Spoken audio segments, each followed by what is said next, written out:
In the absence of faith, I turned to philosophy. For 2 years, I wrestled with the big names and ideas. I liked how the philosophers faced the hard questions. I was disappointed to discover that after all these years, all they have managed to produce is a rat's nest of theories. What is this place? How did we get here? Why does it hurt so much? What happens when we die? The harder I looked, the clearer it was to me that nobody knew. Ignorance took shape and became a specter that haunted me. It appeared so frequently that I named it Ignarus, Latin for ignorance. I liked the honesty of Heath Ledger's portrayal of the Joker in Batman: The Dark Knight. The Joker is terrifying, not because he's insane, but because he is not. He courageously faces Ignarus and accepts the logical conclusion that life is meaningless. The Joker leans into nihilism and devotes his life to exposing people's ridiculous coping strategies. It was horrifying, but at least it was honest. To my surprise, Ignarus did not just destroy my faith. He gave me something I've been looking for my whole life: a universal human family. I had tried to forge this from my Christian faith, but no matter how far I stretched it, I always wound up with insiders and outsiders. Now, suddenly, I found myself in the universal family I longed for, standing on the common ground of our ignorance. Our connection wasn't anything we had found. It was the fact that we were lost. I rode my bike to work in the dark at 4:30 a.m. so Julie would have the car when she came at 10 a.m.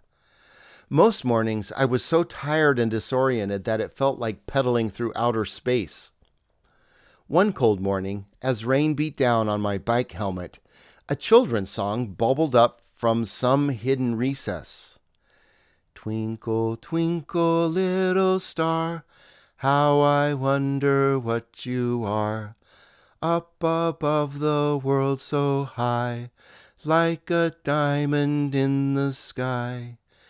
Twinkle, twinkle, little star, how I wonder what you are. I found it comforting, so I sang it again, louder. Twinkle, twinkle, little star, how I wonder what you are. I sang it over and over. The louder I sang, the better I felt. Tears ran down my cheeks and splashed on the pavement. I must have been a sight riding in the dark and rain, crying and singing. If a policeman had pulled me over, I could not have explained my behavior. Later, I found the word for it: wonder. It's what I felt as a toddler when my mother bathed my little soul in Chopin. Wonder is why I love to traipse the hills of the Palouse with my dog Brute and take long walks beneath the stars with the yipping of coyotes in my ears. Wonder is what I heard in the sound of the horn. Wonder is what made me hoist my backpack and plunge into the wilderness alone. What I felt on that cold, rainy morning in West Seattle was nothing new. It was the friend who had never left my side. For months after Ignarus devoured my faith, all I could see was the ruins of my faith. I thought the door to meaning was closed. But Ignarus hadn't closed the door to anything. It opened the door to everything. It was faith that had locked me up. Faith had been my attempt to get a grip on wonder. I thought if I studied the Bible, went to seminary, mastered theology, learned Greek, I could grasp it. But the tighter I squeezed, the less of it I had. It was like trying to wrap my arms around the ocean.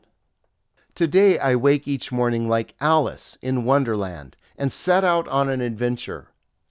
Meaning no longer hangs from a thread of faith.